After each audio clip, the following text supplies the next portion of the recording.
The screen up. I am starting with a bang. Hello, everybody. Welcome to a Spork of Ice and Fire. I am Scott of Sporking News Podcast. We're going to be talking about the Andal invasion. We'll be talking.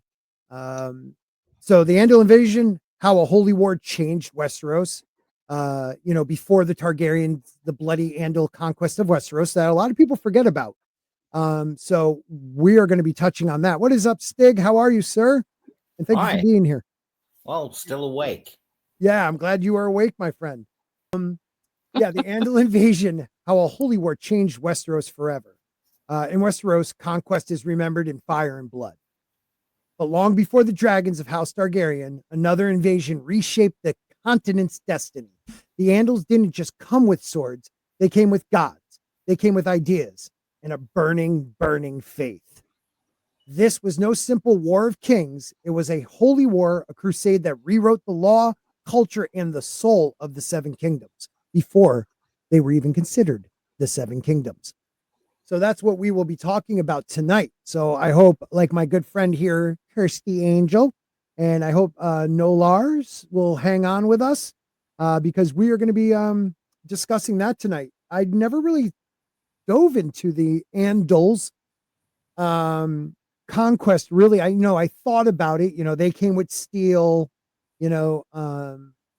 The first men had iron, so kind of screwed it all up, right? They had steel, not bronze. It was steel, right? The Andals, I'm pretty sure.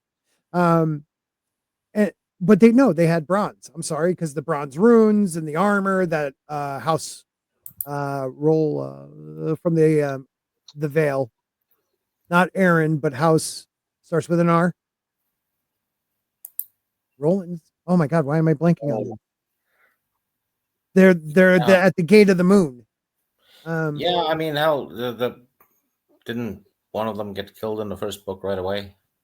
Yes. Royce. Thank you, buddy. I wanted to. I thought Royce, but I didn't want to say it because I thought I was wrong. But even if you're wrong, we'll only make fun of you. Oh, okay. Yeah. All right. So if you're wrong, just deny it. Yes, that's what I've seen. Nolars says, I have no idea what the Andal invasion is, but this seems interesting. Didn't they conquer the Iron Islands? Actually, no, they did not. They conquered everything they may have taken parts of the Iron Islands, but there are still First Men Islands, houses on Iron Islands. The North, they got stopped at the neck. They never were able to conquer the North. Every other part of the Seven Kingdoms, which is actually Seven Kingdoms, because we always say the Seven Kingdoms, but it's actually 8 if you really think about it. You have the North, the Riverlands, the Vale, the Iron Islands, the Reach, Dorne, and the Westerlands. So that's 7. Oh shit, what am I? Oh, and the Crownlands, or not the Crownlands, the Stormlands. So you got 8 really. They called it the Seven Kingdoms prior to Dorne being added to it, I believe. They invaded after they claimed they had seen. Yes, and that's what I was going to come up with. So I'll do my little spiel, guys, and then we'll talk about it. Before the Andals, First Men migrated and the dawn of ages. So you had the First Men crossed from Essos in Westeros via a land bridge we all know called the Arm of Dorne. They say that's around 12,000 years ago, but I will question dates coming up a little later. They brought bronze weapons. Okay, so they did have bronze. My bad. It was bronze versus steel. And horses, and began cutting down the sacred weirwoods, leading to a war with the Children of the Forest. We all talked about, I think, the last time we were all together. Side note about that, though, the seven-faced God, right? Is kind of Catholicism. I would say so. Yeah, that's what it's the closest to it. Interesting that they immediately start going for the Children of the Forest. The Druids, you would think. Yeah, but after the First Men and the Dawn Age, the Pact and the Age of Heroes happened. So after centuries of war, like it's not like even 100-year war. This is centuries they fought the Children of the Forest, the First Men, and I think people forget that.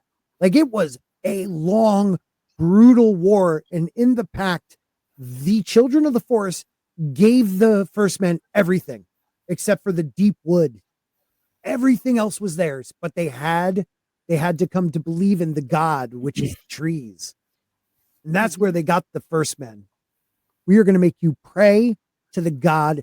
We're going to make you, pretty much sacrifice people to the trees. And if not, you're doing that. Look at what Ned did. Chop that poor bastard's head off from the watch, and then took the blood and cleaned it in the pool right in front. And he always did it. Cleaned blood off of his sword right at the foot of the tree. So he was feeding that tree for 10 years, generations. Makes you That's wonder. really, Oh, sorry. No, go I ahead. said that's really interesting because I wasn't sure if was he feeding the blood to the tree, which makes a lot of sense, or was he using the water at the base of the tree to clean the sword as a purification? Or Well, was I it kind of believe that. reciprocal? I think it was what he was doing was cleaning his sword without the knowledge that he was feeding the tree, Gotcha. He was doing blood magic, not and even knowing it. yeah, and only death may pay for life. So what was Yeah. what the heck were they keeping alive? Well, and Or then that's a good question, Mhm. old man. And let's think about how many of the flashbacks Bran has where the tree is showing him people getting killed in front of it. Love, birth, and death in front of that tree. I think the act of cleaning that may have been something he learned from his father. This is just speculation, my own little idea, but this might be something that they've been doing for generations and not realizing it lost the meaning of what they actually were doing, which was feeding the tree, just like they lost what winter is coming really means. To them, it's winter's coming. It's harsh and we have to come together because the lone wolf dies, but really what winter is coming means the White Walkers are coming and we need to defend ourselves. But yeah, so you get the children of the forest. They signed the pact, a truce, brokered between the two. And really, I think they win what they want because they give up everything, the mountains, the grasslands, the the sea, the forests, but not the deep woods. That's the only thing they don't give up, and there's not many of them, except for massive underground caverns under some of the deep woods, like in the Stormlands, where I believe they where the act of the blood magic they used to break the Arm of Dorne was done in that cavern. I'm calling it, even though I think that was only in a sample chapter. But I don't care because if it ends up in the book, that's definitely where they broke the Arm of Dorne. They did that in this massive dwarven type cavern from like Lord of the Rings. The way they explain it in that paragraph, it's intense how big this place is. But like we just talked about, the Age of Heroes happened after the Pact, where legendary figures like Bran the Builder and Land the Clever emerged, and petty kingdoms began to form everywhere. But somewhere in there was also the Long Night. So the pact was signed, and then the Long Night happened, which the show does a terrible job explaining, but there was a pact between the first men and the children of the forest, and then somehow this magical ice species tries to take over Westeros, and I think at that time screwed up the nature of Westeros, because we have to remember George has said the length of the seasons is there's a magical reason for it. Yeah. But getting back to the Andals, after the first men adopted the religion of the children, it really became a huge connecting fabric between men and nature in the north. I mean, it completely brought them to worship, not just worship the trees, but respect the woods, respect their land. They're very nature bound people. And then you get fragmented kingdoms after that. So by the time the Andals arrive, Westeros is fractured. It's just not 7 kingdoms, it's dozens of petty kingdoms ruled by independently, like the Storm King, Kings of the Rock, the Gardeners of the Reach, the Kings of the North, the Aarons. You get all these different titles, and they were ripe for conquest, just as they were once a dragon showed up, but before a dragon, steel showed up. So what are the origins of the Andals? There are some people that have different views on it. The Andals came from a region called Andalos near the Bravasi coast, north of the Ronar, whatever you want to call Rona. it. Thank you. Mother Rona in her river. Yeah, it's spelled Rhoyne, so I don't know why I say Ronar, but the Ronar are the people, Mother Ronan, whatever. It was the mountainous region that became overcrowded and politically unstable. Now the mythology is about Hugor of the Hill and the Seven. According to legend, Hugor of the Hill received a vision from a 7-faced god. He wore a golden laurel and sired many kids, Hugor of the Hill, each founding noble lines.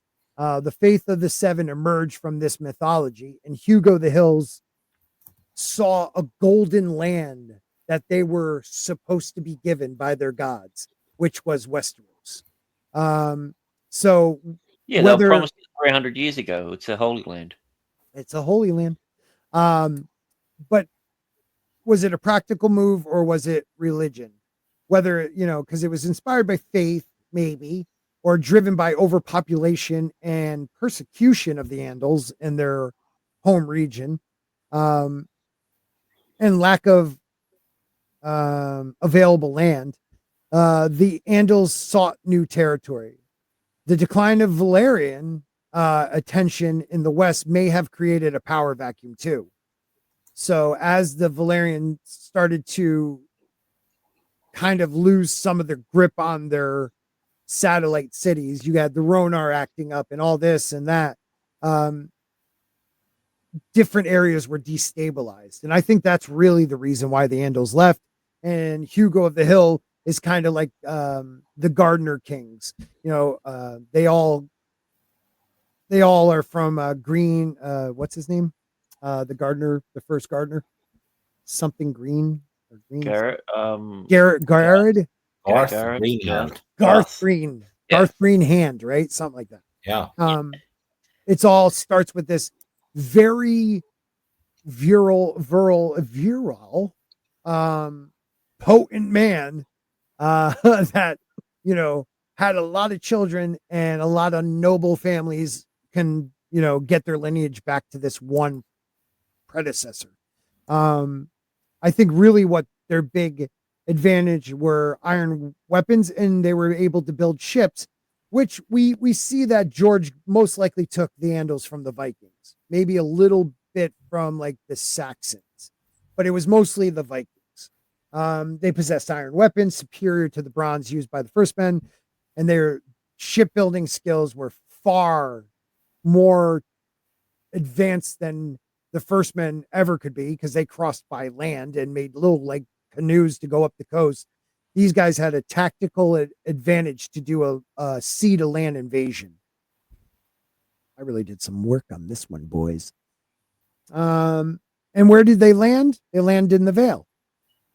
So the first place they land is in the Fingers. The Andals get the Fingers. Wonka wonka. The first Andal ships made landfall in the Fingers, a coastal region in the Vale. Initially, attacks were sporadic, but soon escalated into full-scale invasions. Now, there have been other myths that certain people came before them. Andals, there's like somebody the Orange or something. We'll get into her later. Whoa. But it could have been 6,000 years ago. It could have been 4. It's more likely 4,000 years ago. But there's also, and we'll talk about a little later, the maesters might have fudged some history there to make the Andals look good. Because What? No yeah, I know the way. maesters crazy, right? That's crazy. And that's here's the thing. Like going back to what you were saying also before about with the children of the forest. Like if they were as powerful and as enemies, wouldn't they be going after the faith of the seven? Because they spit in the face of everything that they stand for. Yeah. That's religion crusades, right? Well, I mean, yeah, like, and the I faith mean, of the growing seven is up a good Catholic for Yeah. 22 years of, I mean, I went to school at a Catholic school for 22 years, and a long time to be at school. It was in it was Our Lady of Al Capone. LA, exactly. Yeah. But and most of them were across the street from Chicago, and one was in Chicago. But in all those years, I don't think I ever experienced a non-biased review of the Crusades. It was always the Holy Roman Empire against these evil, just thugs that came in and tried to, capture and Heathens, take over even. Israel. Heathens, there you go. Yeah. Heathen's a better term. But there was never a story from the side of the Arabs that were in the area for probably just as long. Right. Who were very advanced in science and medicine and yeah. Mm-hmm. Soleimani, right? Soleimani or something. I watched that movie. The one Wait. with Legolas. Yeah, Legolas, Yeah, man. that's the one I was thinking of. Yeah. I don't know why he dyed his hair though. But anyways, Kingdom, Legolas Kingdom, still kicked ass. Kingdom of Heaven. Yeah. So But yeah, go ahead. so so you're saying like with the maesters, obviously they're doing it through their own lens. So what do you think was the real story? Whether it's 2000, why would they change it so much just for the sake of? I mean, you're talking about 2,000 years difference. Yeah, it's a big difference. Back to the first major battle between the Vandals, oh my god, the Andals and the First Men. So that was called the Battle of the Seven Stars, and that was King Robar's second Royce rallied the First Men clans to repel the invasion. After a prolonged, it was also bronze versus steel. That was the big thing, yeah. Right. Because and they wore the bronze runes and everything. I got that confused at the beginning of this. You're so right. They still do. Yeah, they still do. You're right. Though I think it's made out of steel now. They do have like the bronze one, but that's only like decorative. When they fight, it's actually a steel one to look like bronze. But it was a prolonged conflict, and actually Artis Aaron emerged victorious. He established House Aaron as the ruler of the Vale. He claimed to be a descendant of Hugo of the Hill. So there you go. The Aarons are the first Vandal noble kings in Westeros. Vandal or Andal? Andal. Damn, I keep saying Vandal now. Thanks a lot, 11 Alpha. And then we go with, of course, anytime someone wins, religious conversion and destruction. So as the Andals conquered, they destroyed weirwood groves and converted local populations to the faith of the Seven. Weirwoods were cut down and septs built in their place, just like, I don't know, the Spanish when they would destroy a place in South America, they would build on top of it a church. So then you have my next part is I titled The Faith and the Flame. So the faith of the Seven has a tool of conquest. The Andals didn't just fight with steel, they fought with scripture. The faith became a weapon of a colonization. Yes, colonization, people. Septs and septons traveled with armies. I mean, this is going now with crusades. You have, a holy order, which comes up then. You have the warrior son and the faith militia that you start with sept and septas traveling with the armies, then you get your own army brigades. Armed religious orders like the Knights Templar were created to enforce conversion and fight in a holy battles. These warrior monks spread the faith throughout conquered lands. And a lot of the ones that that were there, they were also warriors within themselves. They weren't just pure priests. They were A lot of times yes, nobles that gave up their last names. Yeah. yeah. So that they were frontline fighters as well. Yeah, they were actually warriors or knights Yeah. that became monks in a way, just like the Templars. Yeah. And one of the things they did best is suppress the old gods. The old gods were labeled heretical. Their worshippers were either killed or forced to convert. Over time, only the North retained devotion to the old ways. I mean, you think about how big Westeros is. Over a little over half was either killed or converted. Only Why one, why why do you think the North was the one that was able to keep the old ways? the neck. It's the neck, man. It protects It's just them the from Andals just invasion. never got that far. Yeah. Yeah. They couldn't get deep enough in.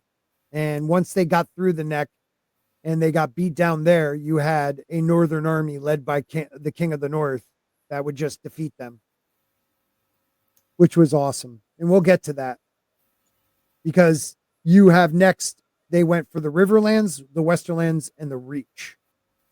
So Christopher the Fourth and the fall of the River Kings. So House Mud of the Riverlands resisted the Andal tide. Christopher IV fought 100 battles but fell, leading to the end of the First Men's control there. Excuse me, in the Westerlands, the Lannisters. That's unlucky. Falling on your 100th battle. You know that really sucks. Yeah, it's like I wanted to get that triple figures out of the way, and then they you're wouldn't like, even. nah. Yeah, but how do you even celebrate after the cake was made and everything? It was like they had to switch it to 99 and 1. Yeah. It sucks, man. The Lannisters, possibly descended from Land the Clever, embraced the Andals through marriage and diplomacy. They retained power by adapting quickly. Of course, they're scumbags. The Gardeners of the Reach accepted Andal lords into their courts, married into them, and relatively bloodless transition allowed the Reach to become an Andal stronghold. The Andals culture brought feudal society, the concept of knighthood, and a heretical, a hierarchical, thank you, social order that persists in Westeros up until this day. Well, that's why in certain spots the people are knights, and in other parts that they're not considered knights. Yeah, right. Now we get to Dorne, and Dorne was only half conquered because of the harsh desert and guerrilla warfare. Dorne was really difficult to conquer. Andal House is settled, but many native customs remain. So, and still you have one First Man house too. The Danes are so important to this story. And how the hell is Dawn not like the superpower? He can't be conquered. Everyone that's tried has fucked up. Mm-hmm. With dragons. They had dragons, and they were, we got caves. And we killed a dragon. Mm-hmm. Yeah. Yeah. They're pretty badass. So the Dorne retained Rhonish and First Man traditions. The faith never fully replaced the worship of local gods and customs. The Andals invaded the Isles, but were eventually absorbed into the old way. The Drown God religion endured, and the Ironborn culture grew harsher. So the Andals actually got sucked in by the Iron Islands. We were talking about that earlier, and I was like, no, they kept their ways. No, I thought a couple of the islands went Andal. There are some septs here and there, but that was because Theon's dad allowed that. But the minute he was dead, I think they started trashing those too.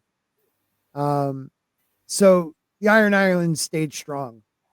And then the North never failed. And they never always fell remembered. either. Yeah. So Moat Cailin in the neck. The narrow and swampy neck made southern armies vulnerable. Moat Cailin, a fortified choke point, prevented Andal penetration. Oh yeah. No Andal penetration. By the time House Stark had become a dominant power, they defeated several Andal incursions and maintained the worship of the old gods. Harsh winters and rugged terrain made the North uninviting. Andal settlers found it easier just to move south. So, and that's really where we are today. the main story. You have some really Andal heavy areas, except in Dorne, which do have Andal customs, the Iron Islands, and the North. Everywhere else really became Andal culture. So we'll get to some of the fan theories and conspiracies. And I was talking about the timeline inflation theory. Some fans argue that the Andals invasion happened much more recently, only around 2,000 years ago, and that the 6,000 year figure is a myth. I didn't get too deep into that one, but we can if you want. Full Andal penetration. Let's go. Yeah, we might do it then. Conspiracy theorists claim the Citadel downplayed magical events, rewrote Andal histories, and painted the Faith of the Seven in a better light to suppress the old ways. So it really was a maester. It makes sense, but the people who are writing history get to dictate what happens. So Right. But you've also got to say, okay, yes, they've done that, but to what advantage? What happened in those 2,000 to 4,000 years that they don't want people to know about? Well, I don't know why? if it's that. I think they want to make people believe that the Andals have been there for so long. Like, there's no way. Okay, so you're saying there could be like a comeback of the old ways. Right, so you're saying like, well, we're actually more traditional than the first men because we've been here for 30,000 years. Yeah, pretty much. Technically, we are the first men. We always were. So what are you thinking? Yeah, pretty much. And it's also the easiest way to make the North sound like these primitive savages, as opposed to respecting their, military prowess. Right. That's a good way of doing it too. Yeah, you're right. God, we're all awesome at this. Sorry, I still can't get past Andal penetration. I like it. So you also have a conspiracy. There are whispers that the children survived. We don't know yet. People mostly don't know, at least we do. In remote areas like the Isles of Faces. Some fans believe they are biding their time and waiting for vengeance. But we'll go a little deeper into the maesters because I like the timeline one too. It just something about it. I want to know more. It's the most plausible one that requires the least amount of headcanon. Right. I think that's why it's more popular because they can just say like, we've been here for 2,000 years and someone says make it 4. Yeah, so a little deeper into that, they about the year thing. They point to inconsistencies in records and the suspiciously neat symmetry of ancient dates, noting that Westeros scholars may have retroactively extended the timeline to create a grander, more mythical past, like we were saying. These theories propose that the supposed 6,000 year gap was invented by maesters or septons to legitimize Andal rule by portraying it as an ancient and ordained. They also highlight the scarcity of written records from the Dawn Age and the early Andal periods, suggesting that oral tradition was distorted over time to serve the political and religious narrative of the present. If true, this would mean that the supposed Age of Heroes and the Andal conquest may have overlapped, or that some of the most legendary figures of Westeros were contemporaries rather than ancestors, such as relativation would dramatically compress Westeros historical timeline and shake the foundation of how the Seven Kingdoms understands their origins. Now going into the maesters, they shape the narrative. So Bran the Builder was actually around 400 years ago. Pretty much. Or maybe like 6. So according to the Maester conspiracy, the Maesters deliberately minimized or excluded references to magical events, green seer activity, and the deeper significance of the old gods to reinforce their rational, secular worldview. Some suggest that the Citadel rewrote or suppressed historical records to cast the Faith of the Seven as the civilizing force, while portraying the old ways as barbaric and outdated. There are even whispers that entire texts chronicling resistance by First Men and magical beings were either hidden in restricted libraries or destroyed outright. Because let's not forget, there were still giants. There was still the children of the forest. There were, skin changing and skin walkers Unicorns. and unicorns and oh my. The Faith of the Seven in this theory became not only a tool of conquest for the Andals, but also a convenient ideological partner for the Maesters' long-term goal, stamping out magic and mystery in favor of reason and control. We've been talking about that for years here. Bum, bum, bum. We've done more talking than Gurm has done writing. I think so. The faith as a political tool rather than a divine truth. I mean, the faith seems to go hand in hand with the Maesters and with the Andal lords in the present story.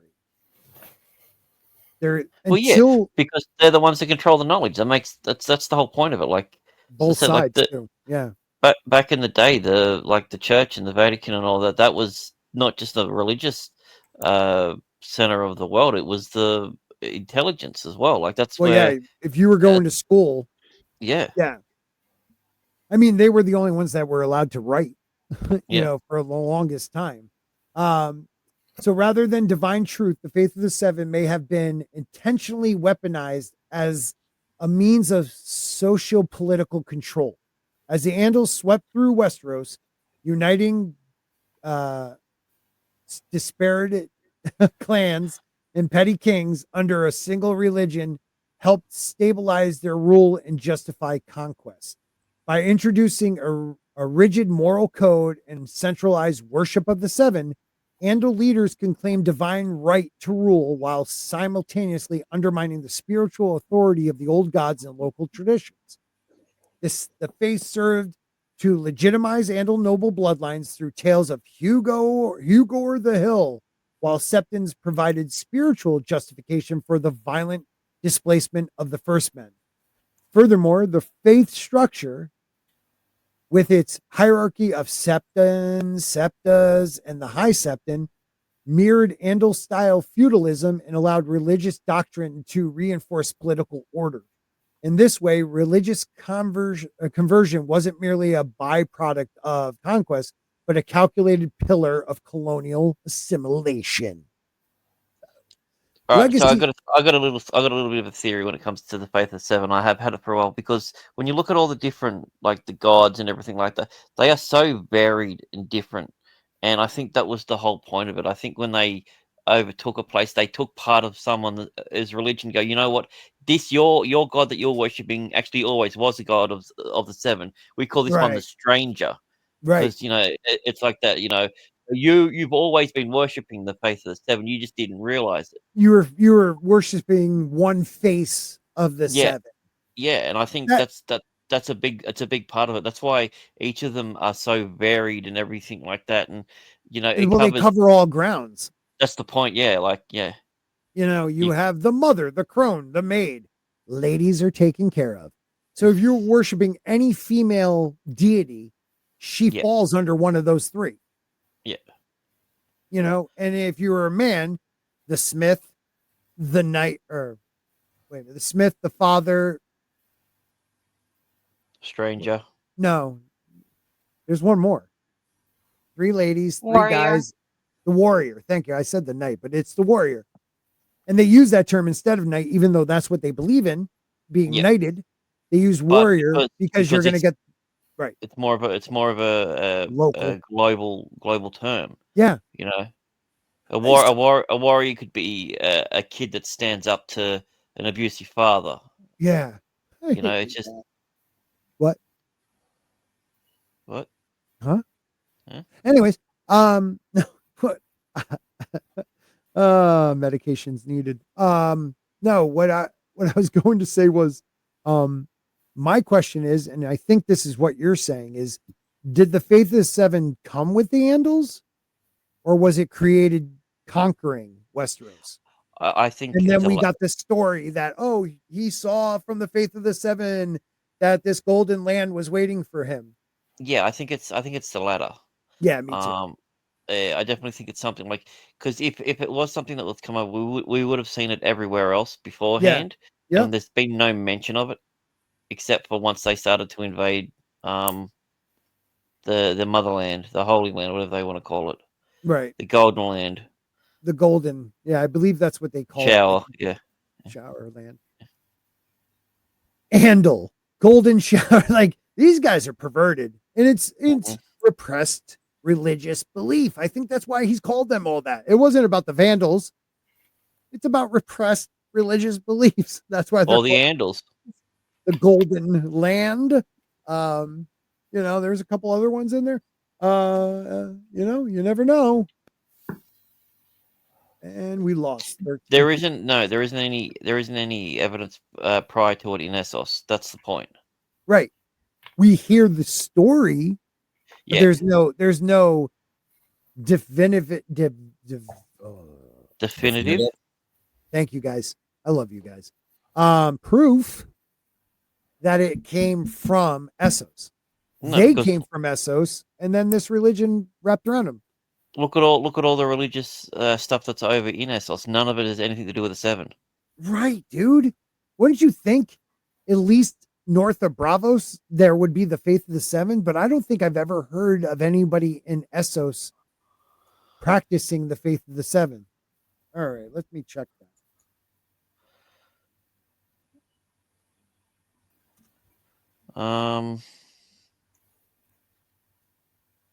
Not that I can think of. I think it just goes to the historical past. But let me go on something else while that's doing its thinking. So, cultural reshaping, legacy of the Holy War.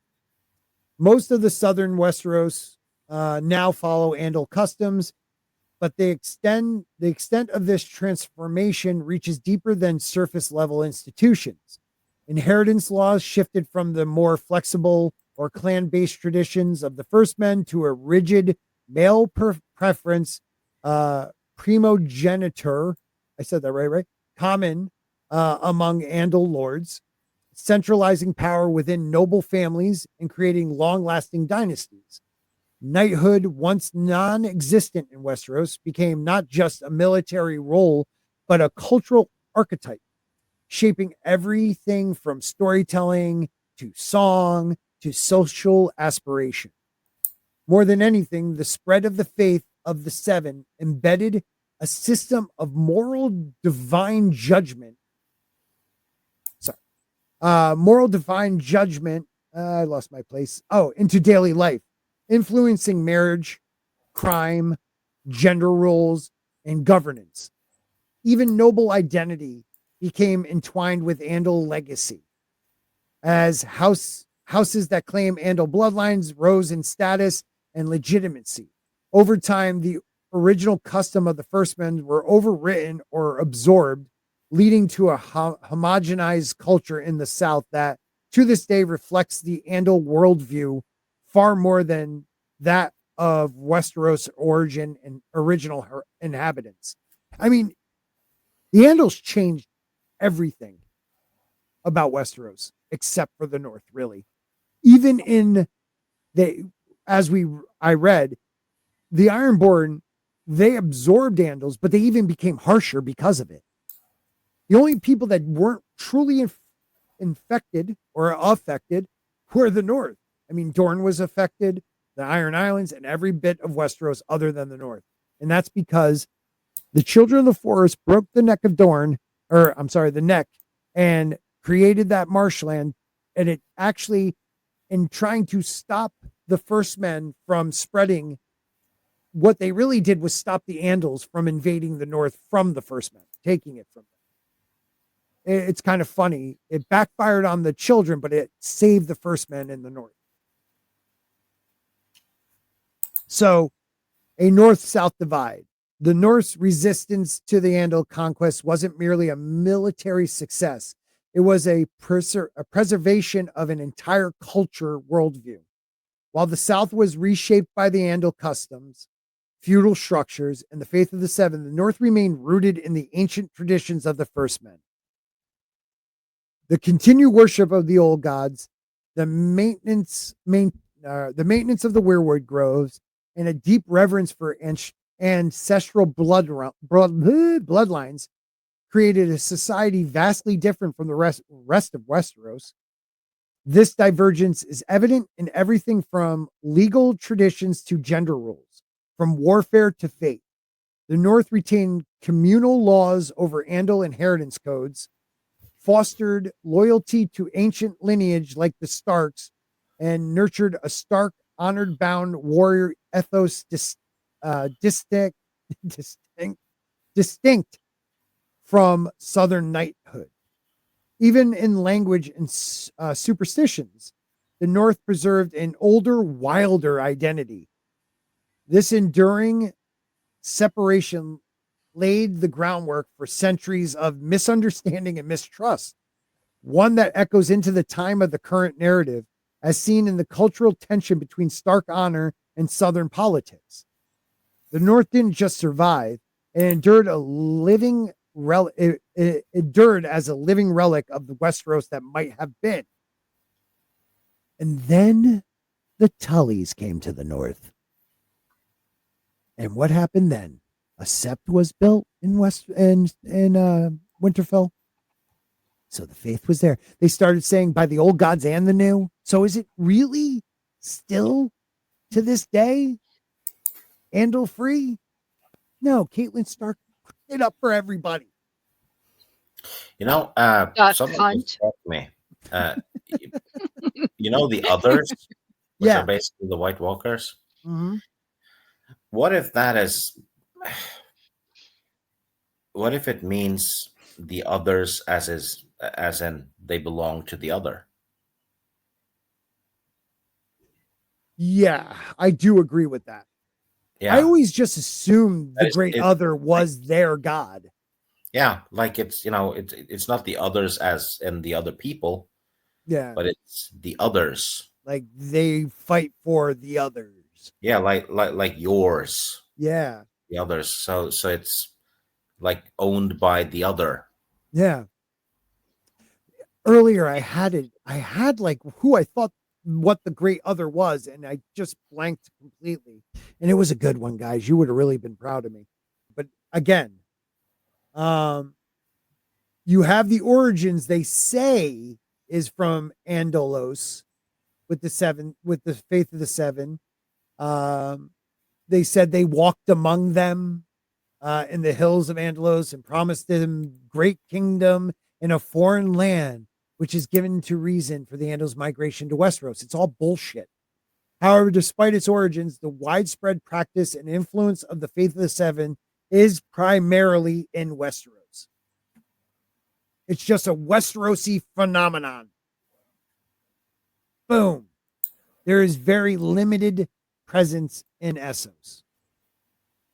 Bravos, the city of Bravos, founded by escaped slaves of various lands and faiths, honor all gods. So yeah, of course they have a sept beyond the sea or whatever. And then in other free cities, they may have like a sept, but there's no like stronghold like there is in Westeros. Because even Pentos is noted to have considerable Andal blood, but it didn't translate into the faith of the Seven. Right? They have red priests in Pentos. So it was all bullshit. We just figured it out, guys. So for my short, the Andals created the faith of the Seven to justify their conquest of Westeros and created the actual Seven while they were in Westeros to help them convert local traditions and local gods into their own gods. The warrior. Oh yeah, a lot of people they believe in a warrior god. Well, we got one. Oh, a crone that teaches you life lessons? Yeah, we got one of them too. Oh, the maid, you worship a young virgin? We got that too. Oh, Oh, death? We got the and stranger. the one that doesn't fit anything, the stranger as well.